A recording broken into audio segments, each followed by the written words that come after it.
FM 91,2 Radio Kota Batik News Interaktif Solutif. Masih Anda simak Serbuk Senin Berbuku bersama saya Ribu Tawadi. Dan ya, lanjut lagi baca buku untuk malam hari ini. Buku Rempah-Rempah Persaingan dan Perebutan Abad ke-16 yang Membentuk Dunia Modern. Halo Yoyon Priyono. Halo, gimana kabar? Halo juga siapa nih? Desawan Jagung. Desawak Jagung. Mama Lana juga ya di Seragi ya. Oke, lanjut lagi bacaan kita untuk malam hari ini ya. Tadi sudah kita lalui ya, bagaimana kemudian Magellan dan rombongannya ini ketemu dengan penguasa Pulau Limasawa, Raja Kolambu. Nah, terus oleh Pigafetta ini ada beberapa catatan yang menarik ya. Terutama ketika Raja Kolambu ini berada dalam satu kapal, dan ya Raja Kolambu cukup terpesona dengan apa yang demonstrasikan oleh Magellan di atas kapalnya. Nah, ini dia catatan dari Pigafetta mengenai peristiwa itu, terutama mengenai bagaimana sih kemudian tampilannya sang Raja Kolambu. Oke, saya langsung bacakan aja. Pakaian sang raja sangat megah, dan dia adalah lelaki berpenampilan terbaik yang kami lihat di antara orang-orang itu. Rambutnya sangat hitam legam dan tergerai di bahunya. Dia mengenakan penutup kepala dari sutera dan memakai 2 anting emas besar. Dia memakai kain katun yang disulam dengan sutra, yang menutupi tubuhnya dari pinggang hingga lutut. Di sisinya tergantung sebilah belati, yang gagangnya agak panjang dan seluruhnya terbuat dari emas. Dan sarungnya terbuat dari kayu berukir. Setiap giginya dihiasi 3 titik emas, dan gigi-giginya terlihat bagaikan disepuh dengan emas. Tubuhnya wangi dengan stirak dan kemenyan. Kulitnya berwarna kuning kecoklatan dan seluruh tubuhnya dicat alias bertato. 31 Maret 1522, hari Paskah. Tepat 1 tahun sejak teror Saint Julian, dan di dunia yang sangat berbeda.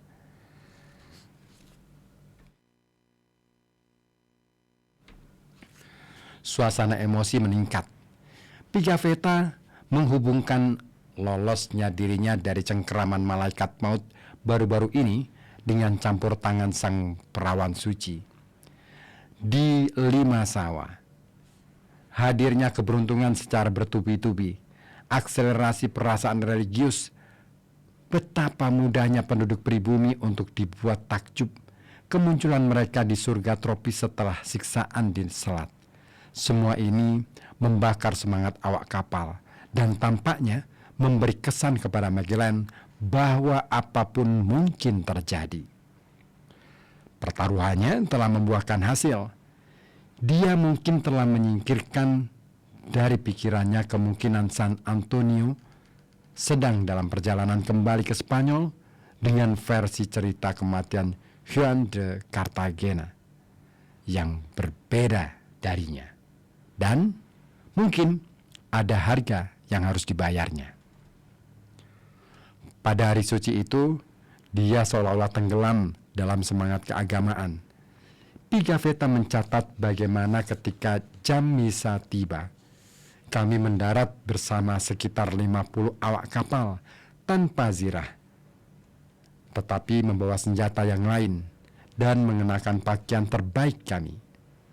Sebelum mencapai pantai dengan perahu kami, 6 senapan ditembakkan sebagai tanda perdamaian. Kami mendarat. Kedua raja menyambut Kapten Jenderal dan memosisikan sang kapten di antara keduanya. Kami berbaris ke tempat yang telah disucikan, tidak jauh dari pantai. Sebelum misa dimulai, Kapten memercik memerciki seluruh tubuh kedua raja itu dengan air kasturi. Kedua raja itu turut berpartisipasi, meniru ritual kebaktian. Misa dilanjutkan dengan pertunjukan anggar, kemudian arak-arakan salib. Setelahnya, salib didirikan di puncak gunung terdekat. Walaupun hal ini dijelaskan sebagai perlindungan spiritual, ini juga merupakan simbol rahasia kepemilikan. Magellan mempunyai rencana lebih lanjut dalam benaknya. Dia bertanya kepada sang raja, apakah sang raja mempunyai musuh, sehingga dia dapat pergi dengan kapalnya untuk menghancurkan mereka dan memaksa mereka patuh kepada sang raja. Raja memberikan jawaban yang tidak jelas karena merasa tidak nyaman membahas hal itu sekarang. Perbekalan makanan agak terbatas di pulau itu. Ketika ditanya kemana mereka bisa mencari perbekalan, mereka disarankan mendatangi Pulau Cebu yang tak jauh dari pulau itu. Selama 2 hari, mereka selalu berkelit saat diminta seorang penunjuk jalan yang menunjukkan adanya keraguan. Ketika Magellan dan anak buahnya akhirnya berangkat, sang raja pergi bersama mereka dengan naik perahunya sendiri. Pada tengah hari 7 April, mereka mencapai pelabuhan Cebu. Lagi-lagi, mengejutkan penduduk setempat dengan tembakan meriam. Sang raja, Humabon, menyambut mereka dengan ramah, tetapi menunjukkan bahwa sudah menjadi kebiasaan untuk membayar upeti di pelabuhan. Magellan tidak mau berbahasa basi. Juru bahasanya menyampaikan jawaban yang tegas. Dia tidak mau membayar upeti kepada senior manapun di dunia ini. Dan jika raja menginginkan perdamaian, maka dia akan mendapatkan perdamaian. Tetapi jika sebaliknya, akan terjadi perang. Dibutuhkan seorang pedagang yang sedang datang berkunjung dari Thailand, yang mempunyai pengalaman berurusan dengan bangsa Portugis, untuk berbicara dengan sang raja dan menunjukkan orang-orang ini berbahaya. Jika diperlakukan dengan baik, mereka akan bersikap baik juga.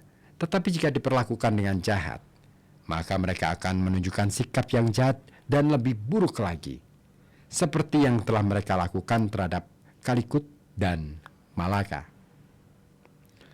Humabon menyediakan makanan untuk para tamunya, mempertimbangkan kembali selama sehari, lalu membatalkan permintaan upetinya.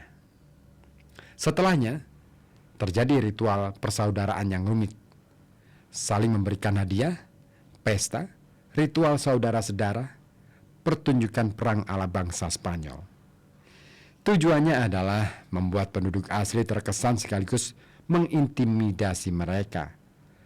Ada peringatan dan bujukan bahwa senjata kami lembut terhadap teman-teman kami dan keras terhadap musuh-musuh kami, dan seperti sapu tangan yang menyeka keringat, begitu pula senjata kami akan menggulingkan dan menghancurkan semua musuh kami. Magellan meningkatkan pertaruhannya, mengeklaim negara itu untuk Spanyol, mencari sekutu yang dapat dikendalikannya. Hal ini diikuti oleh Humabon, yang menawarkan upeti kepada raja paling berkuasa di dunia. Sementara itu, Pigafetta mencatat deskripsi terperinci tentang gaya hidup penduduk pulau itu, keyakinan mereka, dan praktik seksual mereka yang mengejutkan. Para pelaut dan Pigafetta sendiri memanfaatkan sepenuhnya kelezatan yang ditawarkan oleh kaum perempuan setempat. Pada saat itu, Magellan tampaknya telah dikuasai oleh semangat keagamaan dan perasaan kemahakuasaan yang melampaui batas kehati-hatian. Dia secara pribadi mewartakan kekuatan iman Kristen kepada Humabon dan menuntunnya agar dibaptis. Hari yang ditetapkan untuk pembaptisan ini adalah 14 April. Magellan menggelar pertunjukan teater yang rumit. Upacara itu diiringi dengan penembakan artileri dan pendirian panggung upacara yang dihiasi dengan pataka-pataka gantung, tempat sang raja dan kapten jenderal duduk di kursi beludru merah. Magellan memimpin acara pembaptisan dengan balutan pakaian putih. Menurut Pigafetta, ratusan pribumi dibaptis di tempat. Sebelum minggu itu berlalu, seluruh penduduk pulau itu dan sejumlah orang dari pulau-pulau lain telah dibaptis. Sang raja dan istrinya diberi nama Kristen, Charles dan Joanna. Dan sang ratu mendapatkan hadiah berupa patung kayu bayi Kristus. Lebih banyak meriam ditembakkan. Air mata menetes dari wajah ratu yang bersyukur. Lalu Magellan menunjukkan tangan besinya. Kami membakar satu dusun yang berada di pulau yang berdekatan. Kami menolak untuk mematuhi sang raja atau kami. Kami mendirikan salib di sana, karena orang-orang di sana adalah orang-orang kafir. Di balik kesalehan yang luhur dalam kisah-kisah Kristen, tidak mungkin untuk mengetahui apa yang berada dalam pikiran Raja Cebu dan rakyatnya. Mereka tidak mau menghancurkan berhala kayunya dan terus memberikan korban untuk berhalanya. Dalam perluasan yang mencengangkan dari gaya pengambilan risiko Magellan, dia menawarkan diri untuk menyembuhkan seorang lelaki yang sakit parah. Magellan membaptisnya dan ternyata dia sembuh. Apa yang terjadi membuat semua orang tercengang. Berdasarkan cerita Pigafetta, orang-orang itu berteriak, "Kastilia, Kastilia," dan menghancurkan tempat keramat mereka. Magellan sedang menikmati gelombang kepercayaan diri. Atas nama Humabon, dia berusaha untuk menyatukan kekuasaan pribadi atas pulau-pulau tetangga. Niat untuk mendirikan kerajaan pribadinya sendiri yang mungkin diseratkan dengan permintaan aneh dalam kontraknya dengan Raja Karl untuk memiliki pulau-pulau bagi dirinya sendiri, tampaknya mulai terwujud sekarang. Namun, dia menghadapi perlawanan di pulau kecil yang bertetanggaan, Mactan, yang kekuasaannya terbagi antara dua raja. Pada 26 April, salah seorang raja, Sula, mengirim putranya bersama hadiah upeti. Raja lainnya, Lapu-Lapu, yang tidak mengerti kenapa dia terus tunduk kepada Humabon, menolak untuk mengirimkan upeti. Saat Sula meminta sekapal penuh tentara untuk membereskan masalah Lapu-Lapu, Magellan menarik umpan tersebut dan memutuskan untuk menghancurkan perlawanan itu sendiri. Hari itu, dia merencanakan sebuah serangan. Humabon menawarkan untuk menyediakan dukungan militer, tetapi keangkuhan Magellan menolaknya. Dia berterima kasih kepada Humabon atas tawarannya, tetapi menyarankan agar dia menonton saja dan diberitahu untuk melihat bagaimana singa-singa Spanyol berperang. Orang yang lebih bijaksana menasihatinya untuk tidak melakukan hal ini. Dia lebih berani daripada bijaksana, renung Gines de Mafra bertahun-tahun setelah kejadian tersebut.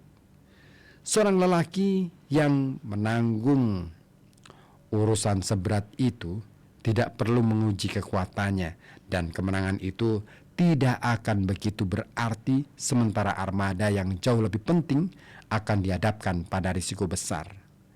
Kami berulang kali memohonnya agar tidak pergi, kenang Pigafetta yang bahkan selalu setia kepadanya. Juan Serrano adalah salah seorang yang juga menentang pertempuran yang tidak perlu itu. Untuk kali pertamanya, banyak suara-suara secara langsung menantang penilaiannya, dan karena peristiwa ini dia kehilangan banyak otoritas. Magellan akhirnya berangkat tanpa bantuan warga setempat. Kepercayaan diri berubah menjadi tindakan pengambilan risiko yang berbahaya. Dia memilih untuk meyakini kekuatan bubuk mesiu dan zirah lempeng yang memukau memang setara dengan 100 prajurit. Pigafetta menggambarkan peristiwa penyerangan itu. Pada tengah malam, 60 orang di antara kami berangkat dengan mengenakan korselet dan helm. Mereka ditemani Humabon dan anak buahnya dalam 20 atau 30 perahu. Mereka mencapai pelabuhan Mactan, sekitar 10 km jauhnya, 3 jam sebelum fajar menyingsing.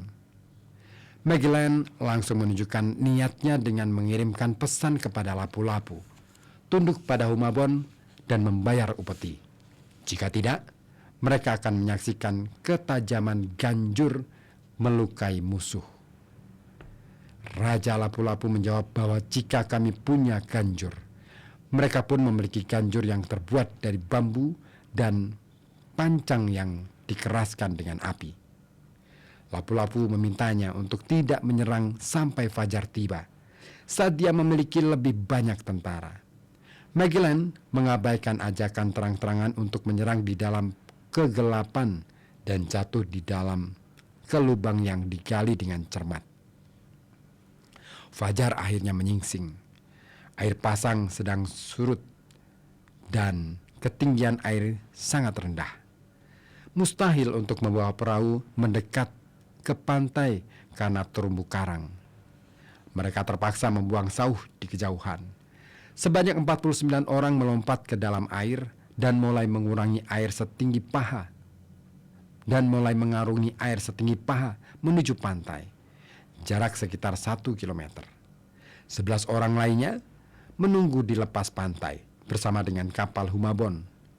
Lebih jauh lagi ke tengah laut, tampak Trinidad, Conception, dan Victoria. Setiap aspek misi ini tidak direncanakan dengan baik. Mereka telah mengorbankan unsur kejutan. Perahu-perahu itu terlalu jauh untuk memberikan dukungan dan kapal-kapal yang berada jauh di belakang tidak akan mampu melontarkan serangan tembakan meriam yang efektif. Mengingat waktu penyerangannya yang dilakukan pada saat air surut, berarti mereka harus mendarat di pantai dalam zirah berat yang sangat menguras tenaga. Mereka telah menugaskan sekutunya untuk berperan sebagai penonton pasif. Magellan hanya mengandalkan kesombongan belaka. Pigafetta yang selalu setia adalah salah satu orang dalam rombongan yang harus berjuang keras menembus ombak pada fajar tropis dalam jarak yang lebih jauh dari 2 tembakan busur silang, sekitar 1 kilometer. Jumlah lawan jauh lebih banyak daripada mereka. Pasukan lapu-lapu yang berjumlah lebih dari 1.500 orang menanti mereka. Setiap anak buah Magellan kini harus setara dengan 100 lawan mereka. Ketika melihat kami, mereka menerjang diiringi teriakan yang keras. 2 pasukan menyerang dari samping dan serombongan lagi dari depan kami. Magellan pun membagi rombongan kecilnya menjadi 2 bagian. Dan dengan cara seperti itu, kami mulai berperang. Selama setengah jam, para masketir dan pasukan bersenjatakan busur silang menembakkan senjatanya tanpa dampak yang berarti. Dari jarak jauh, tembakan mereka nyaris tak bisa menembus tameng kayu penduduk pulau. Magellan berteriak kepada anak buahnya untuk berhenti menembak. Tetapi dalam kebingungan, perintahnya tidak diindahkan. Mengisi ulang peluru membutuhkan waktu. Penduduk pribumi tidak pernah mau diam, selalu melompat ke sana kemari, melindungi diri mereka dengan tamengnya. Sementara itu, orang-orang Spanyol dibombardir dengan anak panah, tombak bambu, pancang runcing, lumpur, dan batu. Kami hampir tidak bisa membela diri. Magellan memutuskan untuk membakar sejumlah gubuk desa untuk menakuti dan mengalihkan perhatian. Namun satu-satunya dampaknya adalah membangkitkan amarah para pasukan bertahan. 2 dari rombongan penembak terkena senjata lawan dan tewas terbunuh. Situasinya memburuk. Kaki Magellan terkena panah. Sekarang tidak ada lagi yang bisa dilakukan selain mundur dengan tertib. Namun menurut Pigafetta, sebagian orang sudah melarikan diri. Hanya menyisakan segelintir orang bersama dengan kapten. Penduduk pribumi hanya membidik kaki kami saja, karena satu-satunya bagian tubuh yang tidak tertutup pelindung. Tombak dan batu yang mereka lemparkan kepada kami sedemikian banyaknya, sehingga kami tidak dapat memberikan perlawanan. Mortir di perahu itu tidak dapat membantu kami karena jaraknya terlalu jauh. Mereka terus bergerak mundur. Jaraknya masih agak jauh dari pantai. Lutut terendam di dalam air dan tanpa henti dikejar oleh lawan-lawan mereka yang berapi-api, yang meraih tombak yang sama 4 atau 6 kali, melemparkannya ke arah kami berulang kali. Mereka mengidentifikasi Magellan dan mengincarnya, menjatuhkan helmnya 2 kali. Mereka akhirnya mengambil posisi bertahan di laut dangkal dan bertahan selama 1 jam. Kisah kematiannya bermacam-macam. Pigafetta menggambarkan pahlawannya dalam saat-saat terakhirnya. Seorang Indian melontarkan tombak bambu ke wajah sang kapten, tetapi sang kapten segera membunuhnya dengan sebilah ganjur. Kemudian, saat mencoba menghunus pedang, dia hanya dapat mencabutnya setengah jalan karena lengannya terluka oleh tombak bambu lainnya. Ketika para penduduk pribumi melihat itu, mereka semua bergegas menerjang ke arahnya. Salah satu dari mereka melukai kakinya dengan pedang pendek besar, yang menyebabkan sang kapten jatuh tertelungkup. Dan saat itu, mereka langsung menghujaninya dengan tombak besi dan bambu, dan dengan pedang pendek mereka, sampai mereka akhirnya membunuh cermin kami, cahaya kami, kenyamanan kami, dan pemandu sejati kami. Ya, itulah catatan Pigafetta ya, mengenai kematian Magellan. Beberapa orang cebu datang membantu mereka, tetapi sudah terlambat. Pigafetta menganugerahkannya kematian seorang martir dengan menggambarkan Magellan sempat memastikan apakah semua anak buahnya sudah sampai ke perahu sebelum menyelamatkan dirinya sendiri. Setelah itu, setelah melihatnya mati, kami yang terluka mundur sebisa mungkin ke perahu yang sudah mulai menjauh. Jika bukan karena kapten yang malang, tidak satu pun dari kami akan berhasil diselamatkan oleh perahu-perahu tersebut. Permohonan untuk mengambil jenazah Magellan ditolak lapu-lapu. Mereka menawarkan semua barang dagangan yang diinginkan oleh raja tersebut. Mereka tidak mau menyerahkannya walaupun untuk semua kekayaan di dunia, karena mereka berniat untuk menyimpannya sebagai peringatan. Kembali ke kapal, komandan baru harus segera dipilih. Perundingan menghasilkan komandan bersama Duarte Barbosa, orang Portugis, saudara ipar Magellan, dan Juan Serrano dari Castilla. Posisi istimewa yang dipegang oleh kedua lelaki itu hanya selama 2 hari saja. Bencana tersebut memiliki konsekuensi lain. Apakah itu? Masih akan saya hadirkan untuk Anda. Sudah menit ke 58 aja ya. Wah. Jadi masih akan saya hadirkan minggu depan ya. Tetap simak terus Serbuk Sering Berbuku. Masih dengan buku Rempah-rempah Persaingan dan Perebutan pada abad ke-16 yang membentuk dunia modern. Nah, ini keren banget bukunya. Kenapa? Karena ini berbicara tentang bagaimana kemudian dunia modern itu mulai berubah ketika ekspedisi laut sudah dimulai. terutama yang dilakukan oleh Eropa, diawali Spanyol dan Portugis. Seru nih ceritanya. Tadi tentang bagaimana Magellan mati ya dalam perang diceritakan di sini. Nah, apa lagi nih yang bakalan tambah seru lagi? Nantikan terus ya. Ada Dewan bukan DPR. Mutakin. Ada siapa lagi nih? Ada Bu Yuli tadi ya. Oke, ada vertikal grafik, ada Arli ya. Ada corner, suka ngopi juga dan lainnya. Banyak banget nih yang sudah gabung. Elhan Hasani ya, terus Dita. Oke, Maman juga sudah gabung. Di 0855420912 ada Pak Abbas di Comal ya. Kadang keinginan mengalahkan segala kelemahan. Oke, siap. Ada juga oh ya, ini buat nanti ya. Thank you yang tetap setia di Serbuk Senin Berbuku. Ketemu lagi minggu depan ya dengan buku yang masih sama.